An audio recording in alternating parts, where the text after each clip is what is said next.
नमस्कार दोस्तों, मैं मनोज गुप्ता आप सभी का अपने YouTube channel online study with Manoj Gupta में स्वागत है। आज हम लोग विजन आईएएस का प्रैक्टिस सेट करेंगे, जो कि यह भारतीय राज्य व्यवस्था से संबंधित है। यह यूपीएससी एग्ज़ाम 2024 को देखते हुए हम लोग इस प्रैक्टिस सेट को सॉल्व करेंगे, जो कि ये विजन आईएएस का प्रैक्टिस सेट है। यह प्रैक्टिस सेट यूपीएससी 2024 के लिए बहुत ही महत्वपूर्ण प्रैक्टिस सेट है। तो चलिए हम लोग देखते हैं। क्वेश्चन नंबर फर्स्ट है कि भारत के उच्चतम न्यायालय के संदर्भ में निम्नलिखित कथनों पर विचार कीजिए। तो भारत के उच्चतम न्यायालय के संदर्भ में निम्नलिखित कथनों पर विचार करना है। तो पहला कह रहा है कि भारत के उच्चतम न्यायालय का उद्घाटन संविधान के लागू होने के साथ ही हुआ था, जबकि यह कथन गलत है, क्योंकि भारत के उच्चतम न्यायालय का उद्घाटन जो है संविधान लागू होने के बाद हुआ था। संविधान लागू 26 जनवरी 1950 को हुआ था, जबकि भारत के उच्चतम न्यायालय का उद्घाटन जो है यह 28 जनवरी 1950 को हुआ था। तो कब हुआ था? 28 जनवरी 1950 को इसका उद्घाटन किया गया था। तो इसलिए पहला गलत है। फिर दूसरा क्या है कि स्वतंत्रता के बाद उच्चतम न्यायालय ने अपील के सर्वोच्च न्यायालय के रूप में ब्रिटिश प्रीवी काउंसिल के स्थान लिया है। तो जबकि ये सही है दूसरा वाला। तो इसमें केवल ऑप्शन नंबर बी सही है, केवल दूसरा। और जो कि क्वेश्चन नंबर सेकंड देखते हैं। क्वेश्चन नंबर सेकंड है कि भारत के राष्ट्रपति द्वारा संसद में निभाई जाने वाली भूमिका के संदर्भ में निम्नलिखित कथनों पर विचार कीजिए। पहला है कि वह साहित्य, विज्ञान, कला और समाज सेवा में विशेष ज्ञान रखने वाले दो व्यक्तियों को लोकसभा के लिए नाम निर्देशित करता है। फिर उसके बाद दूसरा है कि वह सांसद के समक्ष नियंत्रक एवं महालेखक परीक्षक की रिपोर्ट रखता है। इसमें जो है पहला गलत है कि भारत के राष्ट्रपति द्वारा संसद में निभाई जाने वाली भूमिका के संदर्भ में कौन सा कथन सही है। तो जरूरी नहीं है कि जो भारत का राष्ट्रपति होगा वह साहित्य, विज्ञान, कला और समाज सेवा का विशेषज्ञ हो तथा लोकसभा के लिए नाम निर्देशित करता है। फिर उसके बाद आता है कि वह सांसद के समक्ष नियंत्रक एवं महालेखा परीक्षक की रिपोर्ट रखता है। तो ये ऑप्शन नंबर सेकंड इसमें सही है, तो केवल इसमें भी बी सही है। फिर उसके बाद आता है क्वेश्चन नंबर थर्ड है कि अंतर्राष्ट्रीय स्वास्थ्य विनिमय IHR 2005 के संदर्भ में निम्नलिखित कथनों पर विचार कीजिए। तो पहला है कि यह दुनिया भर में संभावित सार्वजनिक स्वास्थ्य आपात स्थितियों का पता लगाने और उन्हें रिपोर्ट करने की क्षमता निर्मित करने हेतु एक समझौता है। तो जबकि यह सही है। फिर दूसरा है कि यह WHO के सभी सदस्यों देशों पर कानूनी रूप से बाध्यकारी है। तो ये भी सही है। तो इसमें दोनों सही है, तो इसलिए ऑप्शन नंबर इसमें सी सही है। पहला दूसरा दोनों सही है। तो IHR जो है यह अंतर्राष्ट्रीय कानून का एक साधन है, जो कि इसमें WHO के 194 सदस्य देश सहित कुल 196 देशों पर कानून रूप से बाध्यकारी है। फिर उसके बाद आता है क्वेश्चन नंबर चौथा है। क्वेश्चन नंबर चौथा है कि राज्य मंत्रिपरिषद के संदर्भ में निम्नलिखित कथनों पर विचार कीजिए। तो राज्य मंत्रिपरिषद के संदर्भ में निम्नलिखित कथनों पर विचार करना है। तो पहला कह रहा है कि संविधान राज्य मंत्रिपरिषद में मंत्रियों की अधिकतम संख्या निर्दिष्ट नहीं करता है, जबकि यह गलत है। फिर दूसरा कह रहा है कि मंत्रिपरिषद द्वारा राज्यपाल को दी गई सलाह की जांच किसी भी न्यायालय में नहीं कराई जा सकती है। ये सही है, क्योंकि अगर कोई भी मंत्रिपरिषद राज्यपाल को दी गई सलाह की जांच किसी भी न्यायालय में नहीं करवा सकता है। तो इसमें केवल ऑप्शन नंबर बी सही है। पहला गलत है और दूसरा सही है। फिर उसके बाद आता है क्वेश्चन नंबर पाँचवा है कि निम्नलिखित कथनों में से कौन से देश विक्टोरिया झील की सीमा को स्पर्श करते हैं। तो विक्टोरिया झील की सीमा को कौन सा देश स्पर्श करता है। तो जो है इसमें तंजानिया ये स्पर्श करता है। फिर उसके बाद युगांडा ये भी स्पर्श करता है। रवांडा ये जो कि स्पर्श नहीं करता है। केन्या ये भी स्पर्श करता है। तो इसलिए इसमें पहला, दूसरा और चौथा, तो इसमें कौन सा ऑप्शन होगा? पहला, दूसरा और चौथा। तो ऑप्शन नंबर इसमें सी सही है। फिर इसके बाद आता है क्वेश्चन नंबर 6वां है कि भारतीय संविधान के संदर्भ में निम्नलिखित कथनों में से किनमें भारत में स्थानीय स्वशासन से संबंधित प्रावधान सम्मिलित है? तो स्थानीय स्वशासन से संबंधित किसमें प्रावधान सम्मिलित किए गए हैं? तो भाग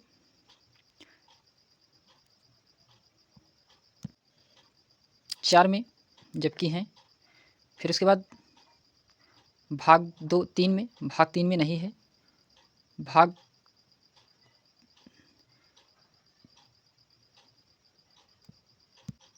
तो भाग जो है 3 में नहीं है और अनुच्छेद 324 में भी नहीं है। भाग 4 में है और अनुच्छेद 280 में है। इसलिए पहला सही होगा, चौथा और पाँचवा। तो पहला, चौथा और पाँचवा, तो ऑप्शन नंबर इसमें ए सही है, पहला, चौथा और पाँचवा। फिर उसके बाद आता है क्वेश्चन नंबर 7वां है कि उपर्युक्त में से कोई नहीं नाटो के संदर्भ में निम्नलिखित कथनों पर विचार कीजिए। तो नाटो के संदर्भ में कौन सा कथन सत्य है उसको बताना है। तो दिया गया है कि नाटो विकल्प के तहत डाले गए मतों की गणना चुनाव लड़ने वाले उम्मीदवारों हेतु डाले गए कुल वैध मतों में की जाती है ताकि उम्मीदवारों को जमानत राशि वापस की जा सके, जबकि ये गलत है। जमानत राशि वापस नहीं की जाती है।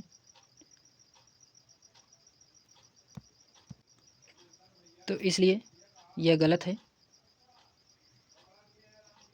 दूसरा क्या है कि भले ही नाटो विकल्प के तहत डाले गए मत किसी भी उम्मीदवार के लिए लड़े गए मतों की संख्या से अधिक हो, तब भी सबसे अधिक मत प्राप्त करने वाले उम्मीदवार को ही निर्वाचित घोषित किया जाएगा।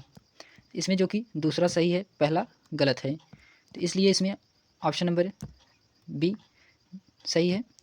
फिर उसके बाद आता है क्वेश्चन नंबर 8वां है कि संविधान में निम्नलिखित में से किन्हें सांसद के सदस्य के रूप में निर्वाचित होने के लिए स्पष्ट रूप से अयोग्य के आधार पर वर्णित किया गया है? तो इसमें जो वर्णित किया गया है किसके अयोग्यता के आधार पर? तो पहला है कि वह संघ या राज्य सरकार के अधीन कोई लाभ का पद धारण करता हो। फिर दूसरा है कि वह अनुतिमोचित दिवालिया हो। फिर तीसरा है उसे अस्पृश्यता, दहेज और सती प्रथा जैसे सामाजिक अपराधों का प्रचार करने और इसमें संलिप्तता के लिए दंडित किया गया हो। तो इसमें जो है केवल जो है पहला और दूसरा सही है। तो पहला और दूसरा इसमें सही है, पहला भी सही है, दूसरा भी सही है, लेकिन ये गलत है। तो इसमें ऑप्शन नंबर बी सही है। फिर उसके बाद आता है क्वेश्चन नंबर 9वां है कि राज्य विधानसभा के अध्यक्ष के संदर्भ में निम्नलिखित कथनों में से कौन सा सही है? तो इसमें बताना है कि कौन सा सही है। तो पहला है कि निर्वाचित होने के बाद अध्यक्ष अपनी पार्टी की सदस्यता से त्यागपत्र देता है। तो निर्वाचित होने के बाद अध्यक्ष जो है अपनी सदस्यता के त्यागपत्र से देता है। दूसरा है कि उसे विधानसभा के सभी तत्कालीन सदस्यों के बहुमत से पारित प्रस्ताव द्वारा हटाया जा सकता है। फिर उसके बाद तीसरा है कि वह उपाध्यक्ष को लिखित त्यागपत्र सौंप कर अपना त्यागपत्र दे सकता है। तो इसमें जो है केवल दूसरा और तीसरा सही है, जबकि पहला गलत है। दूसरा सही है और तीसरा सही है, पहला गलत है। फिर उसके बाद आता है इसमें ऑप्शन नंबर बी सही होगा। फिर क्वेश्चन नंबर 10वां है कि निम्नलिखित में से कौन राज्य विधानमंडल के विशेषाधिकारों का लाभ प्राप्त करता है? तो कौन प्राप्त करता है? तो राज्यपाल, राज्य के महाधिवक्ता, राज्य मंत्री। इसमें कौन प्राप्त करता है? तो इसमें जो है राज्य के महाधिवक्ता प्राप्त करते हैं और राज्य मंत्री करते हैं। इन दोनों जो है विशेषाधिकार के लाभ प्राप्त करते हैं। इसलिए ऑप्शन नंबर इसमें सी सही है। फिर उसके बाद आता है क्वेश्चन नंबर 11 है कि भारत उच्चतम न्यायालय के अधिकार क्षेत्र के संदर्भ में निम्नलिखित कथनों पर विचार कीजिए। तो पहला है इसमें कि उच्चतम न्यायालय के पास किसी भी गैर सैन्य भारतीय न्यायालय या न्यायाधिकरण के फैसले या आदेश के विरुद्ध अपील करने के लिए विशेष अनुमति देने का विवेकाधिकार है। फिर उसके बाद आता है दूसरा है कि उच्चतम न्यायालय किसी भी विधि या प्रश्न या राष्ट्रपति द्वारा निर्दिष्ट सार्वजनिक महत्व के मामले पर अपनी राय देने से इनकार कर सकता है। फिर तीसरा है कि उच्चतम न्यायालय ने अपने पूर्व निर्णयों पर अडिग रहने के लिए बाध्य नहीं है और न्याय या सामुदायिक कल्याण के हित में वह इससे भिन्न निर्णय भी ले सकता है। तो इसमें कौन सा है? तो इसमें जो है तीनों सही हैं, पहला दूसरा और तीनों सही हैं, जबकि इसमें आंसर नंबर डी सही है, पहला दूसरा और तीसरा। फिर उसके बाद आता है क्वेश्चन नंबर 12 है कि फास्ट मूवर्स कोलिशन FMC के संदर्भ में निम्नलिखित कथनों पर विचार करना है। तो इसमें जो है पहला है कि यह 7 औद्योगिक क्षेत्रकों को डिकार्बोनाइज करने की एक वैश्विक पहल है। फिर दूसरा है कि हाल ही में भारत ने वर्ल्ड इकोनॉमिक फोरम की fast movers coalition leadership meeting में भाग लिया है। तो इसमें जो कि दोनों सही हैं, पहला भी सही है और दूसरा भी सही है, इसलिए इसमें ऑप्शन नंबर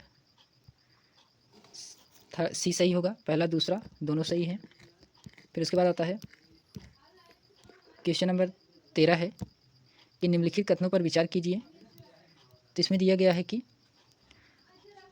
पहला है कि संपूर्ण भारत में अधीनस्थ न्यायपालिका की संगठनात्मक रचना नामकरण और क्षेत्राधिकार एक समान है, जबकि यह गलत है, ये वाला गलत है। दूसरा है कि मुंसिफ न्यायालयों के क्षेत्राधिकार का निर्धारण उच्च न्यायालयों द्वारा किया जाता है, तो ये जो कि सही है, तो ऑप्शन नंबर इसमें बी सही है। फिर इसके बाद आता है क्वेश्चन नंबर 14 है कि निम्नलिखित राज्यों में से कौन से सरपंच अनुसूचित क्षेत्र तक विस्तार अधिनियम के प्रावधान के अंतर्गत आते हैं। तो कौन से क्षेत्र जो है आते हैं, तो इसमें जो है आंध्र प्रदेश आता है, महाराष्ट्र आता है और मध्य प्रदेश। आंध्र प्रदेश, महाराष्ट्र और मध्य प्रदेश, इन तीनों क्षेत्र जो है पंचायत अधिनियम के प्रावधान के अंतर्गत आते हैं। तो पहला दूसरा और तीसरा सही है इसमें, तो पहला दूसरा और तीसरा ऑप्शन नंबर इसमें सी सही है, पहला दूसरा तीसरा सही है। फिर उसके बाद आता है क्वेश्चन नंबर 15 है कि निम्नलिखित में से किन्हें राष्ट्रपति द्वारा मंत्रिपरिषद के परामर्श पर नियुक्त किया जाता है। तो मंत्रिपरिषद के परामर्श पर किसे नियुक्त किया जाता है, तो पहला है कि वित्त आयोग के अध्यक्ष उसके सदस्यों को, जबकि सही है। फिर दूसरा है कि निर्वाचन आयोग के अध्यक्ष और उसके सदस्यों को, ये भी सही है।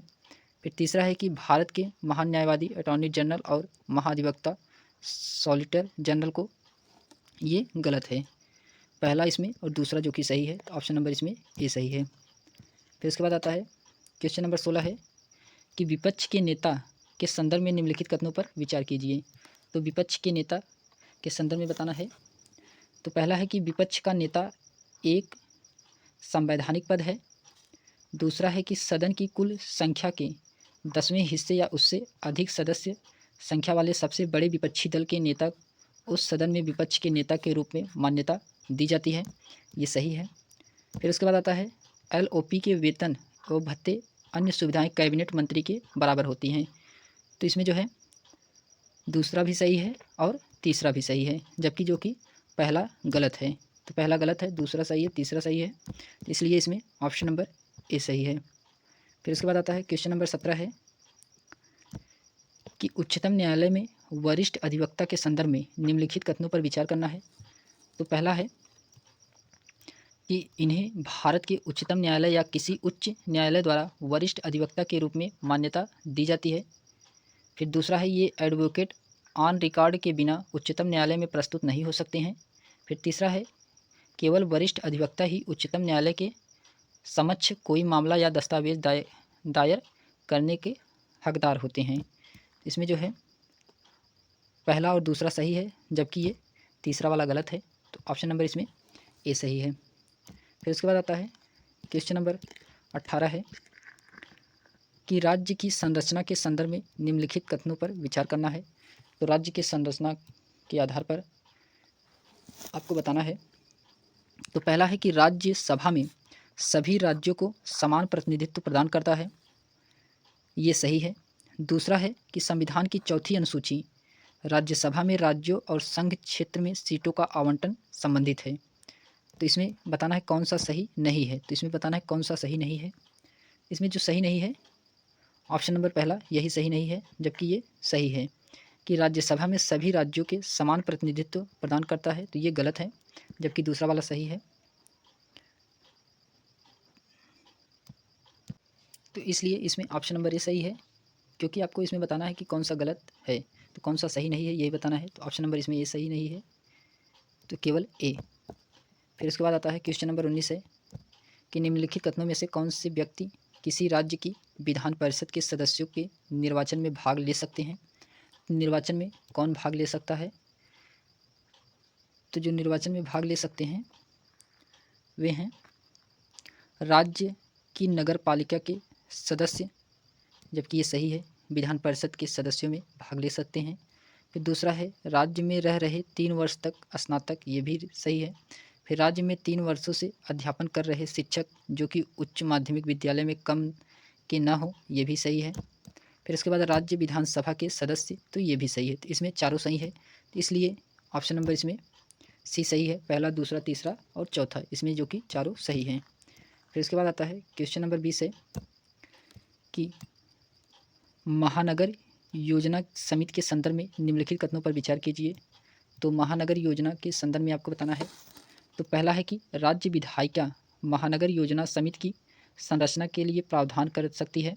दूसरा है कि इसके 3/4 सदस्य महानगर क्षेत्र में नगर पालिका के निर्वाचित सदस्यों एवं पंचायतों के अध्यक्षों द्वारा अपने बीच में से चुने जाते हैं। फिर तीसरा है कि इन समितियों के अध्यक्ष द्वारा विकास योजना को राज्य सरकार को भेजा जाता है। तो इसमें बताना है कि कौन सा सही है। तो इसमें जो सही है पहला और तीसरा जो कि सही है, जबकि दूसरा गलत है। पहला सही है, तीसरा सही है, दूसरा गलत है। इसलिए इसमें ऑप्शन नंबर सी सही है, पहला और तीसरा। फिर उसके बाद आता है क्वेश्चन नंबर 21 है कि निम्नलिखित में से किन मामलों में राज्यपाल राष्ट्रपति के निर्देश के बिना अध्यादेश जारी नहीं कर सकता। तो किसके बिना अध्यादेश जारी नहीं कर सकता है। तो पहला है कि यदि समान प्रावधान वाले किसी विधेयक को राज्य विधानमंडल में इसकी प्रस्तुति के लिए राष्ट्रपति पूर्व की स्वीकृति आवश्यक है। फिर दूसरा है कि यदि वह समान उपबंधों वाले विधेयक को राष्ट्रपति के विचारार्थ रखना आवश्यक समझा जाता हो। फिर उसके बाद आता है तीसरा है कि यदि राज्य विधानमंडल का समान प्रावधानों वाला कोई अधिनियम राष्ट्रपति की सहमति प्राप्त न होने की स्थिति में अमान्य हो गया हो। तो इसमें जो सही है पहला दूसरा और तीसरा, यानी कि तीनों सही हैं। तो इसलिए ऑप्शन नंबर इसमें डी सही है, पहला दूसरा तीसरा तीनों सही हैं। फिर उसके बाद आता है क्वेश्चन नंबर जो है 22 है। क्वेश्चन नंबर 22 है कि राष्ट्रपति की क्षमादान शक्ति के संदर्भ में निम्नलिखित कथनों पर विचार कीजिए। तो राष्ट्रपति की क्षमादान शक्ति के बारे में बताना है। तो परिहार का अर्थ है कि दंड की प्रकृति में परिवर्तन किए बिना उसकी अवधि को कम करना, जबकि सही है। दूसरा है कि लघुकरण में दंड के स्वरूप को बदल कर कम किया जा सकता है, तो ये भी सही है। तीसरा है कि विराम में किसी दोष को मूल रूप से दिए गए दंड को किसी विशेष परिस्थिति में कम किया जा सकता है, तो ये भी सही है। तो इसलिए इसमें तीनों सही है। तो ऑप्शन नंबर डी सही है, पहला दूसरा और तीसरा। फिर उसके बाद आता है क्वेश्चन नंबर 23 है कि उच्चतम न्यायालय की स्वतंत्रता के लिए निम्नलिखित कथनों में से कौन संवैधानिक सुरक्षोपाय किए गए हैं। सुरक्षोपाय किए गए हैं, तो कौन सा किया गया है। तो जो किया गया है इसमें पहला है कि अपनी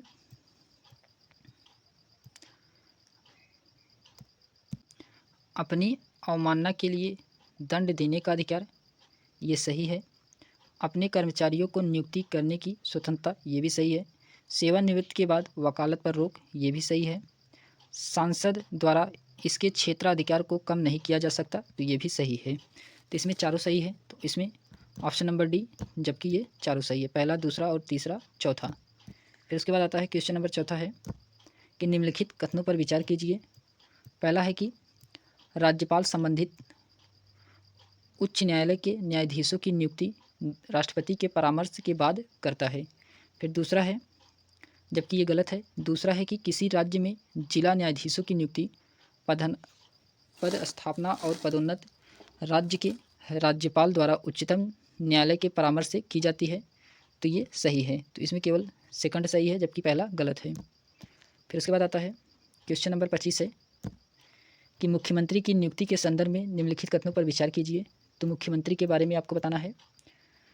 तो इसमें पहला है कि भारत के संविधान के अनुसार मुख्यमंत्री के रूप में नियुक्ति होने से पूर्व किसी व्यक्ति को विधानसभा में अपना बहुमत सिद्ध करना होता है। फिर दूसरा है कि कोई व्यक्ति जो राज्य विधानमंडल का सदस्य नहीं है उसे मुख्यमंत्री के रूप में नियुक्ति नहीं किया जा सकता है। तो इसमें दोनों गलत हैं,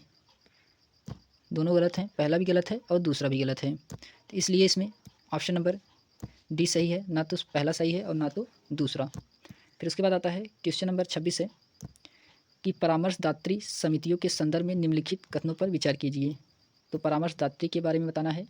तो पहला है कि ये समितियां मंत्रियों एवं सांसदों के बीच सरकार की नीतियों और कार्यक्रमों पर अनौपचारिक चर्चा हेतु मंच प्रदान करती हैं।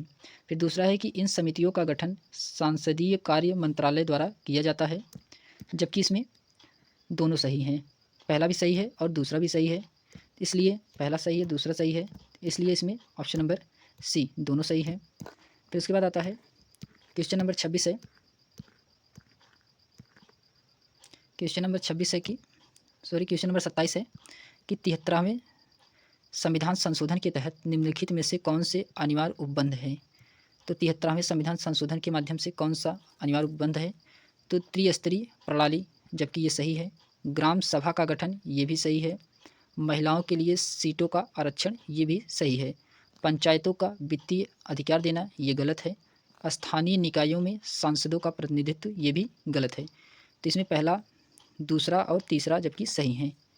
तो इसमें ऑप्शन नंबर ए सही है, पहला, दूसरा और तीसरा। फिर उसके बाद आता है क्वेश्चन नंबर 28 है कि नगर नियमों के संदर्भ में निम्नलिखित कथनों पर विचार करना है। तो नगर नियमों के बारे में बताना है। इसमें जो है पहला है कि परिषद नगर निगम की एक विधायी शाखा है जिसमें निर्वाचित और नामनिर्दिष्ट दोनों सदस्य सम्मिलित होते हैं। दूसरा है कि महापौर का मुख्य कार्यकारी परिषद की बैठकों की अध्यक्षता करना है। तीसरा है कि नगर आयुक्त नगर का मुख्य कार्यकारी अधिकारी होता है। तो इसमें जो है तीनों सही है, पहला भी सही है, दूसरा भी और तीसरा भी। तो इसलिए इसमें ऑप्शन नंबर डी सही है, पहला, दूसरा, तीसरा तीनों सही है। फिर उसके बाद आता है क्वेश्चन नंबर 29 है कि राज्यों में फास्ट ट्रैक कोड के संदर्भ में निम्नलिखित कथनों पर विचार कीजिए। तो राज्यों में फास्ट ट्रैक कोड के बारे में बताना है। तो पहला है फास्ट ट्रैक कोर्ट्स का गठन संबंधित उच्च न्यायालयों के परामर्श से राज्यपाल द्वारा किया जाता है, जबकि ये गलत है। दूसरा है फास्ट ट्रैक कोर्ट के न्यायाधीश तदर्थ के आधार पर नियुक्त किए जाते हैं। तो ये सही है, तो पहला इसमें गलत है, दूसरा सही है। तो इसलिए इसमें ऑप्शन नंबर बी सही है। फिर उसके बाद आता है क्वेश्चन नंबर 30 है कि सांसद की अनुमति के बिना राज्य विधानमंडल का एक सदस्य अधिकतम कितने समय के लिए सदन की सभी बैठकों से अनुपस्थित रह सकता है। तो अधिकतम जो है वह 60 दिनों तक अनुपस्थित रह सकता है, 60 दिन या 2 माह तक। अगर इससे ज़्यादा वह अनुपस्थित रहेगा तो उसकी सदस्यता को रद्द कर दिया जाएगा। फिर उसके बाद आता है क्वेश्चन नंबर 31 है कि निम्नलिखित कथनों में से कौन से व्यक्ति भारत के राष्ट्रपति के निर्वाचन के लिए निर्वाचन मंडल में सम्मिलित होते हैं। तो निर्वाचन मंडल में कौन सम्मिलित होते हैं। तो पहला है कि सांसद के दोनों सदनों के नाम निर्दिष्ट सदस्य, जबकि ये गलत है। दूसरा है कि राज्यों की विधानसभाओं के निर्वाचित सदस्य, ये सही है। तीसरा है कि संघ राज्य क्षेत्रों की विधानसभाओं के निर्वाचित सदस्य, ये भी सही है। तो दूसरा और तीसरा इसमें सही है, तो ऑप्शन नंबर इसमें बी सही है।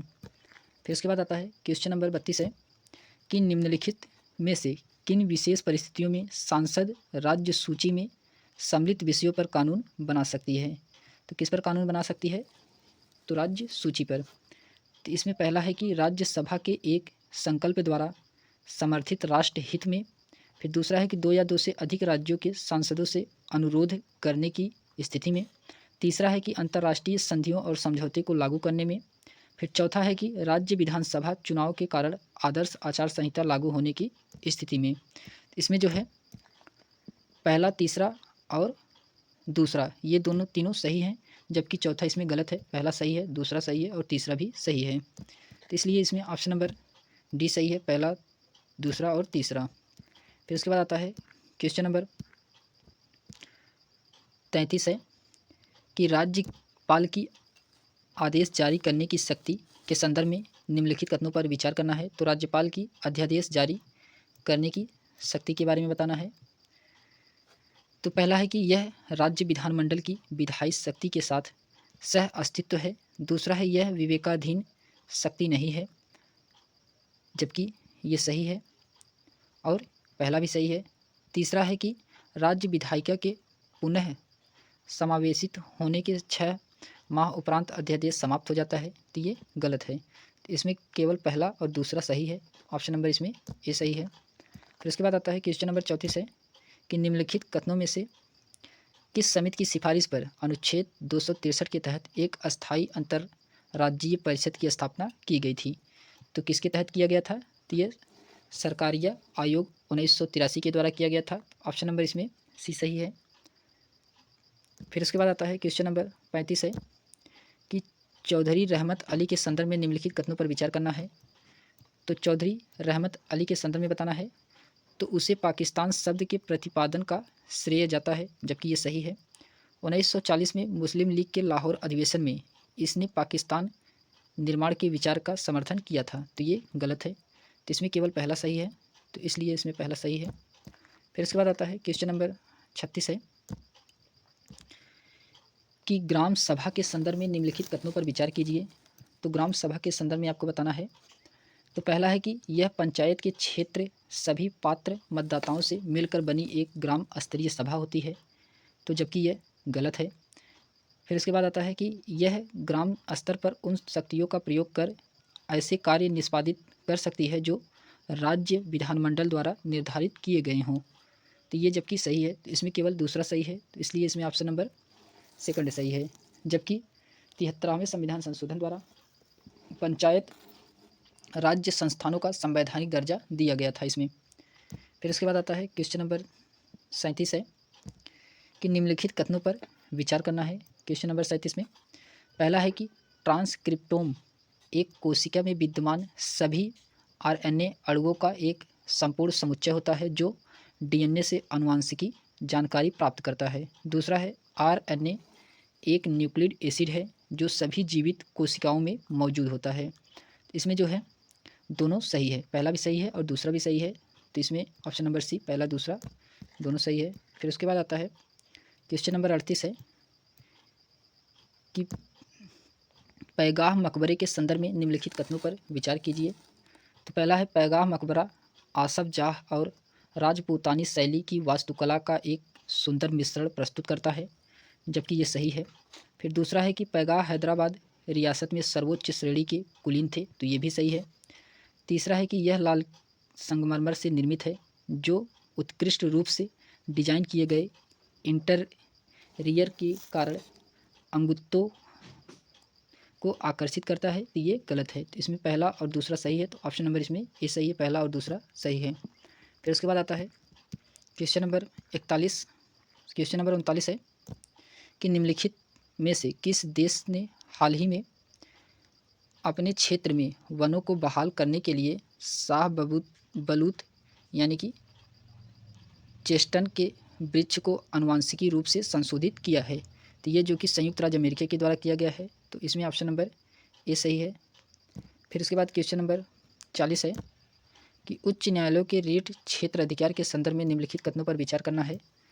तो इसमें जो है पहला है कि उच्चतम न्यायालय के विपरीत उच्च न्यायालय किसी साधारण कानूनी अधिकार को लागू करने के लिए रीट जारी कर सकता है, तो ये सही है। फिर दूसरा है कि रीट क्षेत्राधिकार संविधान की मूल संरचना का भाग है, तो ये भी सही है। तो इसमें दोनों सही है, तो ऑप्शन नंबर सी सही है, ए और बी दोनों। फिर उसके बाद आता है क्वेश्चन नंबर 41 है कि अनुच्छेद 161 के तहत की गई राज्यपाल की क्षमादान शक्ति के संदर्भ में निम्नलिखित कथनों पर विचार कीजिए। तो इसमें दिया गया है कि वह मृत्युदंड को क्षमा कर सकता है, तो ये गलत है क्योंकि मृत्युदंड क्षमा करने का अधिकार केवल राष्ट्रपति के पास है, न कि राज्यपाल के। फिर दूसरा है कि वह उस विषय से संबंधित जिस पर संबंधित राज्य की कार्यपालिका शक्ति का विस्तार है। किसी के विरुद्ध किए गए किसी अपराध के लिए सिद्ध दोष किसी व्यक्ति को क्षमा कर सकता है। तो दूसरा वाला सही है। तो इसमें ऑप्शन नंबर बी केवल दूसरा ही सही है, पहला जबकि गलत है। फिर उसके बाद आता है क्वेश्चन नंबर 42 है। फिर क्वेश्चन नंबर 42 है कि भारत के उच्चतम न्यायालय के न्यायाधीश के संदर्भ में निम्नलिखित कथनों पर विचार कीजिए। तो पहला है कि कोई व्यक्ति जो किसी भी उच्च न्यायालय में 10 वर्षों से अधिक समय तक अधिवक्ता रहा हो, उच्चतम न्यायालय के न्यायाधीश के रूप में नियुक्त किया जा सकता है। तो सही है। फिर दूसरा है कि संविधान ने उच्च न्यायालय के न्यायाधीश का कार्यकाल के साथ साथ उसकी न्यूनतम आयु भी निर्धारित नहीं करती है। तो ये भी सही है। तो इसमें दोनों सही हैं, इसलिए इसमें ऑप्शन नंबर सी सही है। फिर उसके बाद आता है क्वेश्चन नंबर 43 है कि हाइपरसोनिक प्रौद्योगिकी प्रदर्शन वाहन के संदर्भ में निम्नलिखित कथनों पर विचार कीजिए। तो हाइपरसोनिक प्रौद्योगिकी के संदर्भ में आपको बताना है। इसमें दिया गया है कि पहला है यह रैमजेट इंजन द्वारा संचालित मानव रहित प्रदर्शन विमान है, जबकि ये गलत है। फिर दूसरा है कि यह प्रलोदन के लिए वायुमंडलीय ऑक्सीजन का उपयोग करता है। तो इसमें दूसरा सही है, जबकि पहला गलत है, दूसरा सही है, इसलिए ऑप्शन नंबर बी सही है। फिर इसके बाद आता है क्वेश्चन नंबर 44 है कि भारत के राष्ट्रपति के संदर्भ में निम्नलिखित कथनों पर विचार करना है। तो भारत के राष्ट्रपति के संदर्भ में आपको बताना है। तो पहला है कि वह कितनी भी बार पुनः निर्वाचित होने के लिए पात्र हो सकता है। तो ये सही है। फिर दूसरा है कि उसे संविधान द्वारा निर्धारित परिलब्धियां और विशेषाधिकार प्राप्त होंगे। तो गलत है। फिर तीसरा है कि इसमें क्वालिफाइड और पॉकेट वीटो की शक्तियां निहित होती हैं। तो ये भी गलत है। तो इसमें है ऑप्शन नंबर ए, केवल पहला सही है। फिर उसके बाद आता है क्वेश्चन नंबर 45। क्वेश्चन नंबर 45 में है फेराल्ड पहल के संदर्भ में निम्नलिखित कथनों पर विचार कीजिए। तो फेराल्ड पहल के संदर्भ में बताना है। तो इसमें पहला है कि इसका उद्देश्य वनाग्रिक को प्रभावित ढंग से प्रबंधित करने के लिए कृत्रिम बुद्धिमत्ता का उपयोग करना। दूसरा है इसे विश्व आर्थिक मंच द्वारा लॉन्च किया गया। तो इसमें कौन सा सही है? तो इसमें पहला और दूसरा दोनों सही है, तो इसलिए ऑप्शन नंबर सी इसमें सही है। फिर उसके बाद आता है क्वेश्चन नंबर 46 है कि निम्नलिखित कार्यों में से कौन से किसी राज्य के मुख्यमंत्री द्वारा किया जाता है। तो इसमें जो है पहला है कि वह सॉलिसिटर जनरल की नियुक्ति के संबंध में राज्यपाल को सलाह देता है, जबकि ये गलत है। फिर दूसरा है कि वह अंतर राज्य परिषद की अध्यक्षता करता है, ये भी गलत है। तीसरा है वह राज्य योजना बोर्ड का अध्यक्ष होता है, तो ये सही है। तो वह राज्य योजना बोर्ड का अध्यक्ष होता है मुख्यमंत्री, जबकि ये सही है। इसमें केवल थर्ड सही है, तो इसलिए ऑप्शन नंबर इसमें सी सही है। फिर इसके बाद आता है क्वेश्चन नंबर 47 है कि भारत में पंचायत राज के विकास के संदर्भ में निम्नलिखित समितियों को कालानुक्रम में व्यवस्थित कीजिए। इसमें कौन सी समिति पहले आई थी उसको बताना है। तो सबसे पहले अशोक मेहता समिति आई थी, पहले नंबर पे ये है। फिर उसके बाद आता है जीवी के राव समिति, ये जो कि दूसरे नंबर पे है। फिर तीसरे नंबर पे है LM सिंघवी समिति। फिर चौथे नंबर पे है थुंगन समिति, यानी कि इसमें ऑप्शन नंबर सी सही है, पहला, दूसरा, चौथा और तीसरा। फिर उसके बाद आता है क्वेश्चन नंबर 48 है कि राज्य निर्वाचन आयोग के संदर्भ में नीचे दिए गए कथनों में से कौन सा सही नहीं है। तो इसमें कौन सा कथन सही नहीं है उसको बताना है। इसमें जो है पहला है कि इसमें राज्यपाल द्वारा नियुक्त एक राज्य चुनाव आयुक्त होता है, ये सही है। बी है यह पंचायत चुनाव के लिए मतदाता सूची तैयार करता है, तो ये भी सही है। फिर सी है राज्य चुनाव आयुक्त की सेवा की शर्तें उनकी नियुक्ति के बाद उनके लिए अलाभकारी परिवर्तन नहीं किया जा सकता, जबकि किया जा सकता है, ये भी सही है। फिर उसके बाद आता है डी वाला, यह भारत निर्वाचन आयोग के समग्र देखरेख में काम करता है, तो ये गलत है। यह भारत निर्वाचन के समग्र देखरेख में काम करता है, तो यही सही है इसमें बोल रहा है कि कौन सा इसमें सही नहीं है, तो सही नहीं है, यही सही नहीं है, जबकि इन तीनों सही हैं। तो ऑप्शन नंबर इसमें डी सही है। फिर उसके बाद आता है क्वेश्चन नंबर 49 है कि पंचायतों की अवधि के संदर्भ में निम्नलिखित कथनों पर विचार कीजिए। तो पहला है कि हर स्तर पर पंचायत को 5 साल का कार्यकाल प्रदान किया जाता है, जबकि ये सही है। दूसरा है कि किसी पंचायत के समय से पहले भंग होने पर हर बार नए सिरे से चुनाव करवाया जाना चाहिए, तो ये गलत है। फिर उसके बाद तीसरा है कि समय से पूर्व विघटित के पश्चात पुनर्गठित एक पंचायत को 5 वर्ष पूर्ण की अवधि का लाभ नहीं मिलता है, तो ये वाला सही है। तो इसमें पहला और तीसरा सही है, तो ऑप्शन नंबर इसमें सी सही है। फिर उसके बाद आता है क्वेश्चन नंबर 50 है कि निम्नलिखित कथनों पर विचार कीजिए। तो इसमें दिया गया है कि कथन ए भारत का राष्ट्रपति सांसद का अभिन्न अंग होता है, जबकि ये सही है। संसद के दोनों सदनों द्वारा पारित विधेयक राष्ट्रपति की सहमति के बिना कानून नहीं बन सकता, तो ये भी सही है। इसमें जो है दोनों सही है और व्याख्या भी कर रहा है, तो ऑप्शन नंबर इसमें ए सही है। फिर उसके बाद आता है क्वेश्चन नंबर 51 है कि क्रिटिकल एंड इमर्जिंग टेक्नोलॉजीज पर पहला के संदर्भ में निम्नलिखित कथनों पर विचार कीजिए। तो क्रिटिकल एंड इमेजिंग टेक्नोलॉजीज पर पहल के संदर्भ में आपको इसमें बताना है। तो इसमें पहला क्या है कि यह पहल भारत और रूस द्वारा दोनों देशों के बीच रणनीतिक साझेदारी का विस्तार करने के लिए शुरू की गई है, ये जो कि गलत है। दूसरा है कि इसका नेतृत्व भारतीय राष्ट्रीय सुरक्षा परिषद के सचिवालय करता है, तो ये सही है। तो दूसरा इसमें सही है, तो इसमें ऑप्शन नंबर बी सही है। फिर उसके बाद आता है क्वेश्चन नंबर 52 है कि भारत के संविधान के अनुसार जिला न्यायाधीश पद में निम्नलिखित कथनों में से न्यायाधीश सम्मिलित होते हैं। तो न्यायाधीश सम्मिलित होते हैं किस में होते हैं, तो इसमें पहला है कि अपर जिला न्यायाधीश, जबकि ये सही है। संयुक्त जिला न्यायाधीश, ये भी सही है। किसी लघुवाद न्यायालय के मुख्य न्यायाधीश, ये भी सम्मिलित होते हैं। फिर मुख्य प्रेसिडेंसी मजिस्ट्रेट, ये भी सम्मिलित होते हैं। सेशन न्यायाधीश, ये भी सम्मिलित होते हैं, यानी कि इसमें पाँचों सही है। इसलिए पहला, दूसरा, तीसरा और चौथा पाँचवा भी सही है, तो ऑप्शन नंबर इसमें डी सही है। फिर उसके बाद आता है क्वेश्चन नंबर 53 है कि ग्राम न्यायालयों के संदर्भ में निम्नलिखित कथनों पर विचार कीजिए। तो ग्राम न्यायालय के संदर्भ में आपको बताना है। तो इसमें जो है पहला है कि ग्राम न्यायालय ऐसे आपराधिक मामलों की सुनवाई कर सकते हैं जिसमें कथित अपराध के लिए अधिकतम 3 वर्ष की सज़ा का प्रावधान है, तो ये गलत है। फिर दूसरा है कि ग्राम न्यायालय भारतीय साक्ष्य अधिनियम में 1872 में प्रदान किए गए साक्ष्यों के नियमों के पालन हेतु बाध्य है, तो ये भी गलत है। तो इसमें दोनों गलत है, तो ऑप्शन नंबर डी पहला और दूसरा दोनों गलत है। फिर इसके बाद आता है क्वेश्चन नंबर 54 है कि किसी राज्य के राज्यपाल के संदर्भ में निम्नलिखित कथनों पर विचार कीजिए।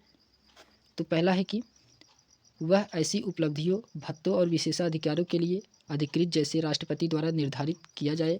दूसरा है कि वह 2 या 2 से अधिक राज्यों का राज्यपाल होता है, तो उसे सांसद द्वारा निर्धारित मानकों के हिसाब से देय, उपलब्धियां और भत्ते राज्य द्वारा साझा किए जाते हैं। तो इसमें दोनों ही गलत हैं, पहला भी गलत है और दूसरा भी गलत है, तो इसलिए इसमें ऑप्शन नंबर डी यही सही है। फिर उसके बाद आता है क्वेश्चन नंबर 55 है कि निम्नलिखित कथनों पर विचार कीजिए। तो इसमें कह रहा है कि भारत के निर्वाचन आयोग को यह निर्धारित करने का अधिकार है कि प्रत्येक राज्य को लोकसभा में सीटों का आवंटन किस प्रकार किया जाएगा, तो ये गलत है। फिर दूसरा है कि 87वें संविधान संशोधन के अधिनियम 2003 ने निर्वाचित क्षेत्र पर सीमन 1991 की जनगणना के आधार पर प्रावधान किया गया है, तो ये भी गलत है। इसमें दोनों गलत हैं, तो इसमें पहला और दूसरा दोनों गलत हैं। फिर उसके बाद आता है क्वेश्चन नंबर 56 है कि निम्नलिखित कथनों पर विचार कीजिए। तो इसमें कहा जा रहा है कि पहला है कि प्रत्येक मंत्री को राज्य विधायिका की किसी भी समिति में बोलने और मत देने का अधिकार होता है। फिर दूसरा है कि यदि प्रश्न उठता है कि कोई भी विषय राज्यपाल के विवेक के अंतर्गत आता है या नहीं, तो राज्यपाल का विनिश्चय अंतिम होता है। तो ये जबकि पहला इसमें गलत है, दूसरा सही है, तो इसलिए ऑप्शन नंबर बी सही है। पहला गलत है और दूसरा सही है। फिर उसके बाद आता है क्वेश्चन नंबर 57 है कि भारतीय संविधान की 11वीं अनुसूची के तहत पंचायत को निम्नलिखित कथनों में से विषय प्रदान किए गए हैं। तो कौन से विषय प्रदान किए गए हैं? तो इसमें जो है कृषि के अंतर्गत, कृषि जिसके अंतर्गत कृषि विस्तार सम्मिलित है, ये सही है। भूमि सुधार का कार्यान्वयन, ये भी सही है। मत्स्य उद्योग, ये भी सही है। लघु उद्योग, ये भी सही है। तकनीकी प्रशिक्षण और व्यावसायिक शिक्षा, ये भी सही है। तो इसमें पाँचों सही है। तो इसलिए इसमें ऑप्शन नंबर डी पहला, दूसरा, तीसरा, चौथा और पाँचवा जो कि सही है। फिर उसके बाद आता है क्वेश्चन नंबर 58 है कि निर्वाचन के राज्य द्वारा वित्त पोषण की रिपोर्ट प्रस्तुत करने के लिए निम्नलिखित में से किस समिति का गठन किया गया था? तो इसमें किस समिति का गठन किया गया था? तो इसमें जो है इंद्रजीत गुप्ता समिति का गठन किया गया था। Option number D Indrajit Gupta समिति। फिर इसके बाद आता है क्वेश्चन नंबर 59 है कि आदित्य L1 मिशन के संदर्भ में निम्नलिखित कथनों पर विचार कीजिए। तो आदित्य L1 के संदर्भ में बताना है। तो पहला है, यह भारत का वैधशाला श्रेणी का पहला अंतरिक्ष आधारित सौर मिशन है। फिर दूसरा है कि इस अंतरिक्ष यान को सूर्य पृथ्वी प्रणाली के पहले लैग्रेंज बिंदु L1 के चारों ओर प्रभामंडल में स्थापित किया जाएगा। फिर तीसरा है, यह प्रकाश मंडल, वर्णमंडल एवं सूर्य यानी कि प्रभामंडल के अवलोकन हेतु 7 नीति भारों का वाहन करता है। तो इसमें जो कि तीनों सही हैं, पहला, दूसरा, तीसरा तीनों जबकि सही हैं। तो इसमें जो कि ऑप्शन नंबर डी सही है, पहला, दूसरा और तीसरा तीनों सही हैं। फिर इसके बाद आता है क्वेश्चन नंबर 60 है कि चुनावी बांड योजना के संदर्भ में निम्नलिखित कथनों में से कौन सा सही नहीं है? तो चुनावी बांड योजना के संदर्भ में कौन सा कथन सही नहीं है? तो इसमें जो है चुनावी बांड योजना का उपयोग सभी पंजीकृत राजनीतिक दलों को चंदा देने के लिए किया जा सकता है, यही सही नहीं है। ऑप्शन नंबर इसमें बी। फिर इसके बाद आता है क्वेश्चन नंबर 61 है कि एक संरक्षित क्षेत्र के संदर्भ में निम्नलिखित कथनों पर विचार कीजिए। तो संरक्षित क्षेत्र के संदर्भ में बताना है। तो पहला है कि यह तेलंगाना के उत्तर पूर्वी भाग में स्थित है। फिर दूसरा है, यह रिजर्व गोदावरी नदी के किनारे सह्याद्री पर्वत श्रृंखला में स्थित है। फिर तीसरा है कि भौगोलिक रूप से यह रिजर्व इंडो मलयम के क्षेत्र अंतर्गत आता है तथा बाघ और तेंदुए में पाए जाने वाली महत्वपूर्ण प्रजातियां हैं। तो उपरोक्त कथनों पे से निम्नलिखित अभ्यारण्य का सर्वोच्चतम वर्णन किया गया है। तो इसमें सर्वोच्चतम वर्णन कौन सा किया गया है? तो इसमें किया गया है Kawal tiger reserve, option number B Kawal tiger reserve के बारे में कहा गया है। फिर उसके बाद आता है क्वेश्चन नंबर 62 है कि परिवार न्यायालय अधिनियम 1984 के संदर्भ में निम्नलिखित कथनों पर विचार कीजिए। इसमें बताना है, पहला है कि यह राज्य सरकार द्वारा उच्च न्यायालयों के परामर्श से परिवार न्यायालयों की स्थापना का प्रावधान करता है, जबकि ये सही है। दूसरा है कि परिवार न्यायालय के निर्णय के विरुद्ध किसी भी न्यायालय में अपील नहीं की जा सकती, ये गलत है। तो इसमें केवल पहला सही है, तो ऑप्शन नंबर इसमें ए सही है। फिर उसके बाद आता है क्वेश्चन नंबर 63 है। क्वेश्चन नंबर 63 है, ओट्टन थुलल्ला के संदर्भ में निम्नलिखित कथनों पर विचार कीजिए। ओट्टन थुलल्लाल के संदर्भ में आपको बताना है। इसमें जो है पहला है कि यह कला, विज्ञान और चिकित्सा के सामंजस्यपूर्ण समन्वय के लिए प्रसिद्ध केरल का एक प्राचीन युद्ध कला रूपी है। फिर दूसरा है, ऐसा माना जाता है कि इसे शिकारियों द्वारा जंगलों में जानवरों की लड़ाई और तकनीकी को देखकर विकसित किया गया था। तो ये भी गलत है और ये भी गलत है, तो इसलिए इसमें ऑप्शन नंबर डी, जबकि दोनों गलत है इसमें। फिर इसके बाद आता है क्वेश्चन नंबर 64 है कि अधिसूचित क्षेत्र में समितियों के संदर्भ में निम्नलिखित कथनों पर विचार कीजिए। तो अधिसूचित क्षेत्र के संदर्भ में बताना है। तो इसमें पहला दिया गया है कि ये राज्य विधान मंडल के एक अधिनियम द्वारा गठित संवैधानिक निकाय है, जबकि ये गलत है। फिर उसके बाद आता है ये पूरी तरह से नामित निकाय है, ये सही है। फिर तीसरा है, इसका गठन औद्योगिकरण के कारण तेज़ी से विकसित हो रहे कस्बों और प्रशासन के लिए किया गया है, तो ये भी सही है। तो इसमें पहला गलत है, दूसरा और तीसरा इसमें सही है, तो इसलिए ऑप्शन नंबर इसमें डी सही है, पहला, दूसरा और तीसरा। फिर इसके बाद आता है क्वेश्चन नंबर 65 है, न्यायमूर्ति BN कृष्णा समिति का गठन किया गया था। तो इसमें जो है न्यायमूर्ति BN कृष्णा समिति का जो गठन किया गया था वह मध्यस्थता तंत्र के स्थगतकरण की समीक्षा करने के लिए, ऑप्शन नंबर इसमें बी सही है। फिर इसके बाद आता है क्वेश्चन नंबर 66 है कि यह संरक्षित क्षेत्र अंडमान निकोबार द्वीप समूह में स्थित है। यह विशालकाय लेदरबैक कछुओं के लिए भारत, नीडन स्थल है। हाल ही में इंटरनेशनल कंटेनर ट्रांसपोर्टेशन में पोर्टल के लिए मार्ग बनाने के लिए इसे पूरे वन्यजीव अभ्यारण्य को वन्यजीव अभ्यारण्यों की सूची से हटा दिया गया है। तो उपरोक्त परिच्छेद के निम्नलिखित कथनों पर संरक्षित क्षेत्र का वर्णन किया जा रहा है।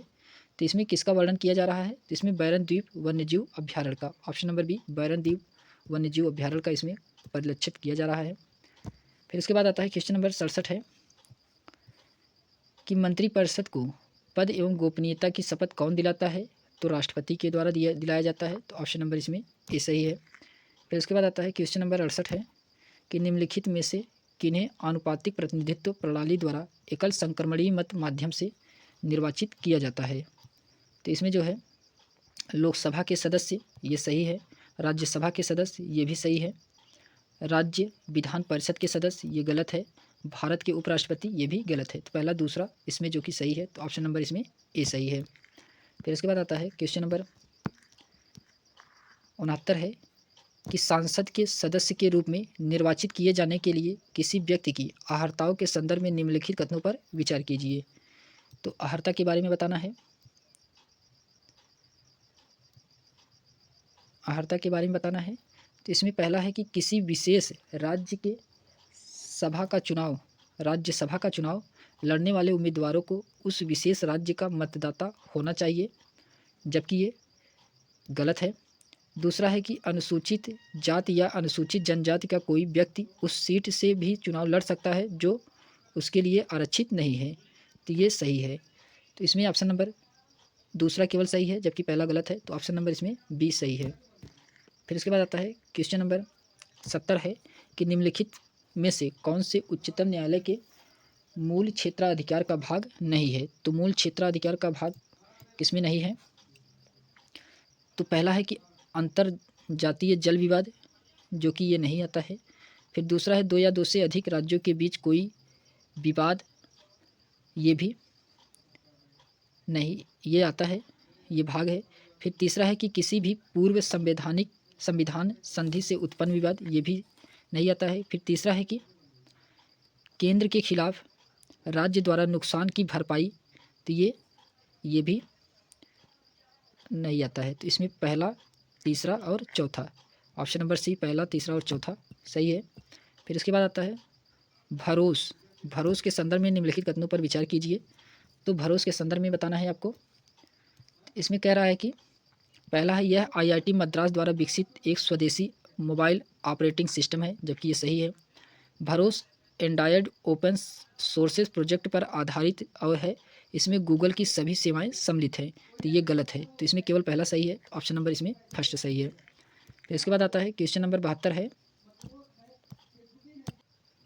फिर क्वेश्चन नंबर 72 है कि निम्नलिखित में से कौन सा विधेयक लोकसभा के विघटित होने पर समाप्त हो जाता है? तो कौन सा विधेयक जो है लोकसभा के विघटित होने पर समाप्त होता है? तो पहला है कि लोकसभा द्वारा पारित लेकिन राज्यसभा में लंबित विधेयक, जो कि ये समाप्त हो जाता है। ऑप्शन नंबर इसमें पहला सही है। दूसरा है कि दोनों सदनों द्वारा पारित लेकिन राष्ट्रपति की सहमति के लिए लंबित विधेयक, ये गलत है। राज्यसभा में लंबित लेकिन लोकसभा द्वारा पारित नहीं किया गया विधेयक, ये भी गलत है। तो इसमें केवल पहला सही है, तो इसलिए ऑप्शन नंबर ए सही है। फिर उसके बाद आता है क्वेश्चन नंबर 83 है। तो क्वेश्चन नंबर 73 है, बासमती चावल के संदर्भ में निम्नलिखित कथनों पर विचार कीजिए। तो बासमती चावल के बारे में आपको बताना है। तो पहला है इसमें कि इसकी खेती ज़्यादातर भारतीय उपमहाद्वीप में की जाती है, जबकि ये सही है। दूसरा है कि हाल ही में भारतीय खाद्य संरक्षक एवं मानक प्राधिकरण ने बासमती चावल के लिए मानक अधिसूचित किए हैं, तो ये भी सही है। तो पहला और दूसरा दोनों सही है, इसलिए ऑप्शन नंबर इसमें सी सही है। फिर इसके बाद आता है क्वेश्चन नंबर 74 है कि छावनी परिषद के संदर्भ में निम्नलिखित कथनों में से कौन सा सही है? तो छावनी परिषद के संदर्भ में निम्नलिखित में से कथनों में से कौन सा सही है? इसमें जो है स्टेशन को कमांड करने वाला सैन्य अधिकारी छावनी परिषद की बैठक की अध्यक्षता करता है। इसमें ऑप्शन नंबर डी यही सही है। फिर इसके बाद आता है क्वेश्चन नंबर 75 है कि प्रधानमंत्री के संदर्भ में निम्नलिखित कथनों पर विचार कीजिए। तो प्रधानमंत्री के संदर्भ में बताना है। तो पहला है कि उसकी पदावधि निश्चित नहीं है और वह राष्ट्रपति के प्रसाद पर्यंत पद धारण करता है, तो जबकि ये सही है। फिर दूसरा है कि उसके वेतन और भत्ते का निर्धारण राष्ट्रपति के द्वारा किया जाता है। तो उसके वेतन और भत्ते का निर्धारण जो है राष्ट्रपति के द्वारा नहीं किया जा सकता, जबकि ये गलत है। तीसरा है कि एक पदाधिकारी प्रधानमंत्री की मृत्यु पर मंत्रिपरिषद स्वतः ही विघटित हो जाती है, जबकि ये सही है। तो इसमें पहला और तीसरा सही है, इसलिए ऑप्शन नंबर इसमें सी सही है, पहला और तीसरा सही है। फिर इसके बाद आता है क्वेश्चन नंबर 76 है कि विषाणु विज्ञान के संदर्भ में निम्नलिखित कथनों में से कौन सा पुनर्संकलन का सर्वोत्तम वर्णन करता है। तो पुनर्संकलन का जो कि सर्वोत्तम वर्णन करता है, इसमें जो कि यह एक संकर विषाणु का निर्माण है जिसमें दो अलग अलग विषाणुओं के जीनोम के हिस्सा होते हैं, तो ये भी सही है। फिर उसके बाद आता है क्वेश्चन नंबर 77 है कि किसी राज्य के राज्यपाल को पद की शपथ कौन दिलाता है। तो किसी राज्य के राज्यपाल के पद की शपथ जो दिलाते हैं वे संबंधित राज्य के उच्च न्यायालय के मुख्य न्यायाधीश, ऑप्शन नंबर सी इसमें सही है।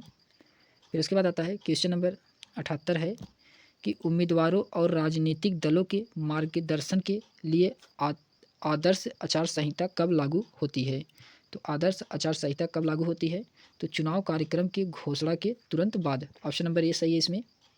फिर इसके बाद आता है क्वेश्चन नंबर 79 है कि अस्थायी लोक अदालतों के संदर्भ में निम्नलिखित कथनों पर विचार कीजिए। तो अस्थायी लोक के संदर्भ में आपको बताना है इसमें। तो पहला है कि अस्थायी लोक अदालतों विधिक सेवा प्राधिकरण अधिनियम 1987 के तहत स्थापित किया जाता है, तो ये सही है। दूसरा है कि अस्थायी लोक अदालत का निर्णय अंतिम और पक्षकारों के लिए बाध्यकारी होता है, तो ये भी सही है। तो इसमें दोनों सही है, तो इसमें ऑप्शन नंबर सी सही है, पहला दूसरा दोनों सही है। फिर उसके बाद आता है क्वेश्चन नंबर 80 है कि भारत में सांसदीय कार्यवाही के संदर्भ में निम्नलिखित कथनों पर विचार करना है। तो सांसदीय कार्यवाही के बारे में बताना है। तो पहला है कि भारत के महान न्यायवादी को किसी भी सदन या दोनों सदनों की संयुक्त बैठक की कार्यवाही में भाग लेने और बोलने का अधिकार प्राप्त होता है, तो ये सही है। दूसरा है कि एक मंत्री जो किसी भी सदन का सदस्य नहीं है, किसी भी सदस्य सदन का कार्यवाही में भाग नहीं ले सकता, ये गलत है, भाग ले सकता है। तो इसमें केवल पहला सही है, तो इसलिए ऑप्शन नंबर ए सही है। फिर उसके बाद आता है क्वेश्चन नंबर 81 है कि आईटी नियमावली 2021 के तहत हाल ही में स्थापित शिकायत अपील समिति के संदर्भ में निम्नलिखित कथनों पर विचार कीजिए। तो इसमें बताना है कि पहला है कि सरकार द्वारा बड़ी सोशल मीडिया कंपनी के विरुद्ध उपभोक्ताओं की शिकायतों का समाधान करने के लिए इसकी स्थापना की गई, जबकि ये सही है। दूसरा है कि यह एक डिजिटल प्लेटफॉर्म है जो केवल ऑनलाइन संचालित होता है, तो ये भी सही है। तो इसमें दोनों सही है, इसलिए ऑप्शन नंबर इसमें सी 1 और 2 दोनों सही है। फिर उसके बाद आता है क्वेश्चन नंबर 82 है कि हाल ही में सुर्खियों में रही चाइना +1 रणनीति के संदर्भ में निम्नलिखित कथनों में से कौन सा सही है। तो इसमें बताना है कौन सा सही है। तो यह बहुराष्ट्रीय कंपनियों द्वारा अपनी आपूर्ति श्रृंखलाओं को चीन के बाहर स्थानांतरित करने के लिए लिया गया रणनीतिक निर्णय है, तो ऑप्शन नंबर इसमें बी सही है। फिर उसके बाद आता है क्वेश्चन नंबर 83 है कि श्रीमान XYZ जिला न्यायाधीश बनना चाहते हैं, तो भारत के संबंधित संविधान में जिला न्यायाधीश बनने के लिए निर्धारित न्यूनतम आयु क्या होनी चाहिए। तो जिला न्यायाधीश बनने के लिए जो न्यूनतम आयु होती है वह संविधान में कोई न्यूनतम आयु निर्धारित नहीं है, तो ऑप्शन नंबर इसमें डी सही है। फिर उसके बाद आता है क्वेश्चन नंबर 84 है कि इम्यून ई प्रिंटिंग के संदर्भ में निम्नलिखित कथनों पर विचार कीजिए। तो इम्यून ई प्रिंटिंग के संदर्भ में बताना है। तो पहला है यह पहले सामना किए गए वेरिएंट के माध्यम से अपनी प्रतिरक्षा प्रक्रिया के दोहराने की शरीर की प्रवृत्ति है, तो ये सही है। फिर टी कोशिका लिम्फोसाइट्स से इस प्रक्रिया में केंद्रीय भूमिका निभाती हैं, तो ये गलत है। तो इसमें केवल पहला सही है, तो इसलिए ऑप्शन नंबर इसमें ए सही है। फिर उसके बाद आता है क्वेश्चन नंबर 85 है कि राज्य विधानमंडल में धन विधेयक के संदर्भ में निम्नलिखित कथनों पर विचार करना है। तो इसमें पहला है कि जब राज्यपाल राष्ट्रपति के विचाराधीन धन विधेयक को सुरक्षित रखता है तो उस पर राज्यपाल की सहमति की आवश्यकता नहीं रह जाती है, तो ये जो कि सही है। दूसरा है कि राज्यपाल धन विधेयक को पुनर्विचार के लिए राज्य विधानमंडल के पास वापस नहीं भेजा जा सकता है, तो ये भी सही है। तो इसमें दोनों सही है, तो इसलिए ऑप्शन नंबर सी सही है। फिर उसके बाद आता है क्वेश्चन नंबर 86 है कि क्षेत्रीय परिषदों के संदर्भ में निम्नलिखित कथनों पर विचार कीजिए। तो क्षेत्रीय परिषद के बारे में बताना है। तो इसमें पहला है कि ये परामर्शदात्री निकाय है जिसका गठन भारतीय संविधान के अनुच्छेद 263 के तहत किया गया है। दूसरा है कि केंद्रीय गृहमंत्री सभी क्षेत्रों परिषदों के अध्यक्ष के रूप में कार्य करता है। तो ये सही है, ये भी गलत है। पहला गलत है, दूसरा सही है। तीसरा क्या है कि कुल 4 क्षेत्रीय परिषदें हैं जो भारत के सभी 28 राज्यों को कवर करती हैं। तो ये भी गलत है। तो इसमें केवल ऑप्शन नंबर दूसरा सही है।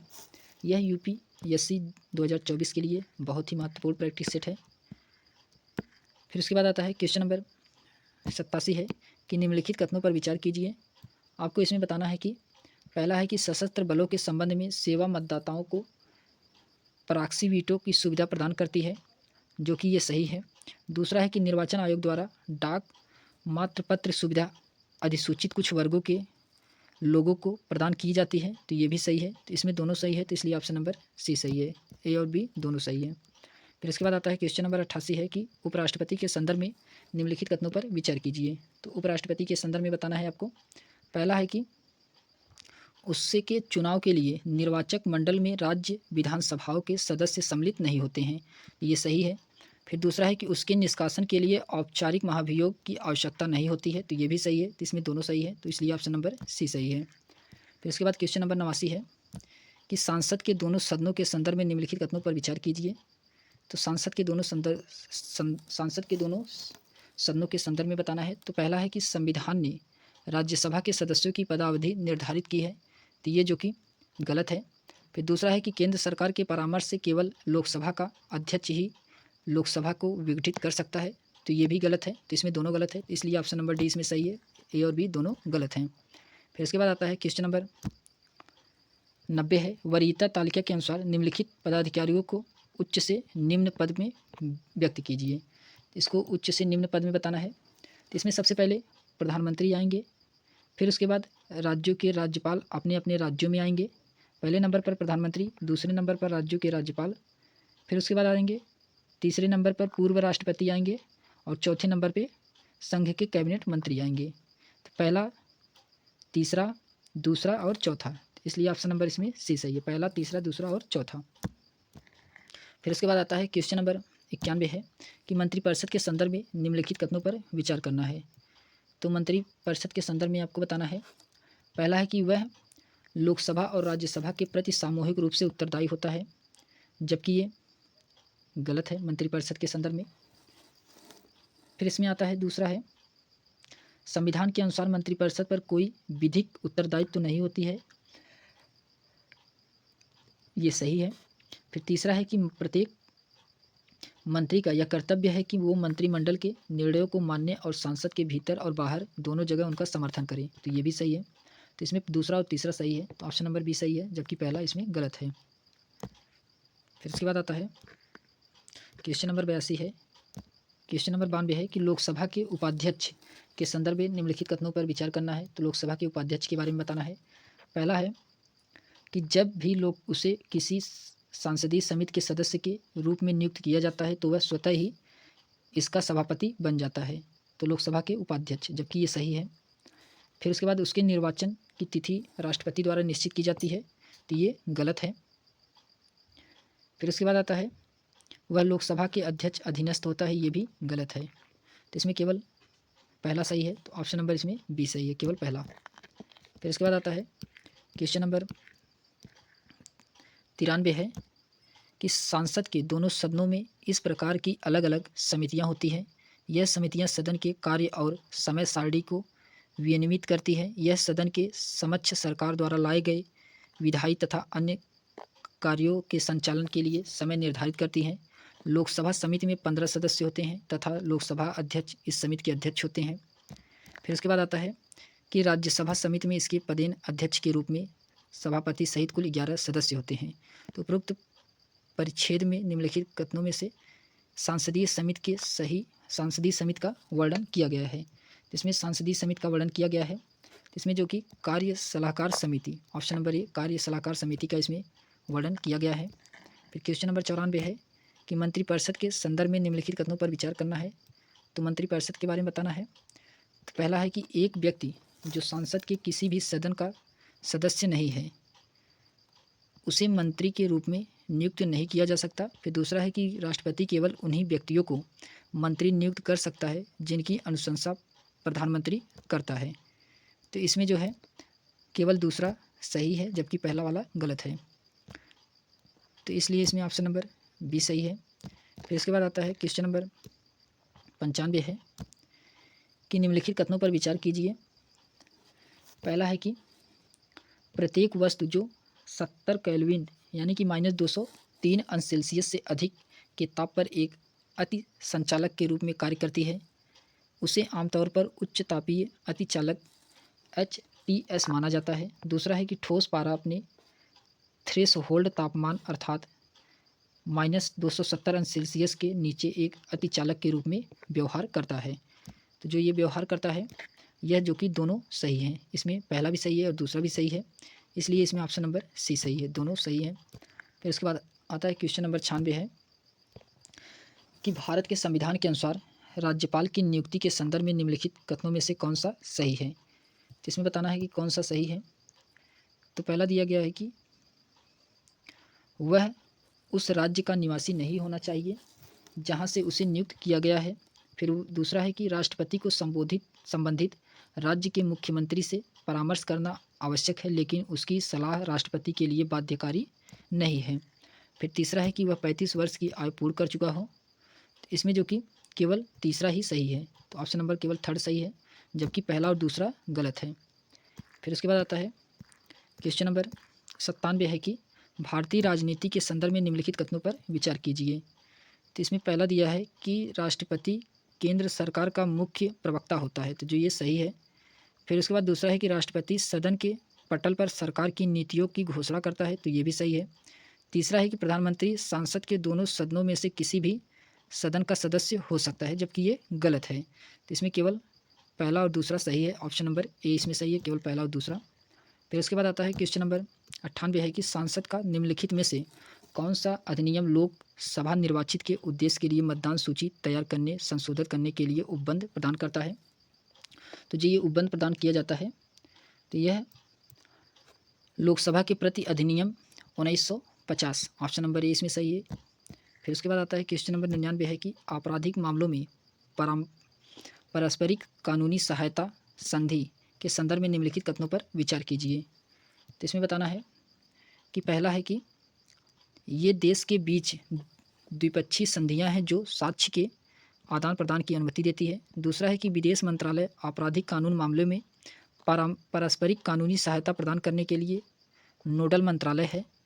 फिर इसमें तीसरा है कि इस संबंध में दंड प्रक्रिया सहित न्यायिक प्रक्रियाओं के कार्यों में संबंधित विदेशी सरकारों के साथ किसी प्रकार की व्यवस्था का उल्लेख नहीं करती है। तो इसमें जो कि केवल तीसरा वाला सही है, तो इसमें केवल पहला सही है, केवल पहला सही है, दूसरा तीसरा जबकि ये गलत हैं, केवल इसमें पहला सही है, तो इसलिए ऑप्शन नंबर सी सही है। फिर इसके बाद आता है क्वेश्चन नंबर 100 है कि विश्व आर्थिक मंच के संदर्भ में निम्नलिखित कथनों पर विचार कीजिए। तो विश्व आर्थिक मंच के बारे में बताना है। तो पहला इसमें है यह एक गैर सरकारी लॉबिंग संगठन है जो बृहद स्तर पर वैश्विक उद्यमों द्वारा वित्त पोषित है। फिर दूसरा है इसका उपयोग निर्णायक अंतर्राष्ट्रीय कूटनीति और यहाँ तक कि युद्धों से बचाने के लिए भी किया गया है। तो उपरोक्त में से कौन सा सही है। इसमें जो सही है तो दोनों सही है, पहला भी सही है और दूसरा भी सही है, तो इसलिए ऑप्शन नंबर इसमें सी सही है। तो आज हम लोगों ने विजन IAS का प्रैक्टिस सेट जो कि भारतीय राज्य व्यवस्था एवं शासन को किए हैं, यह जो कि UPSC 2024 के लिए बहुत ही महत्वपूर्ण प्रैक्टिस सेट है। तो आज के लिए बस इतना ही। इसके आगे हम लोग नेक्स्ट वीडियो में ऐसी प्रैक्टिस सेट को और भी देखेंगे। तो आज के लिए बस इतना ही, धन्यवाद।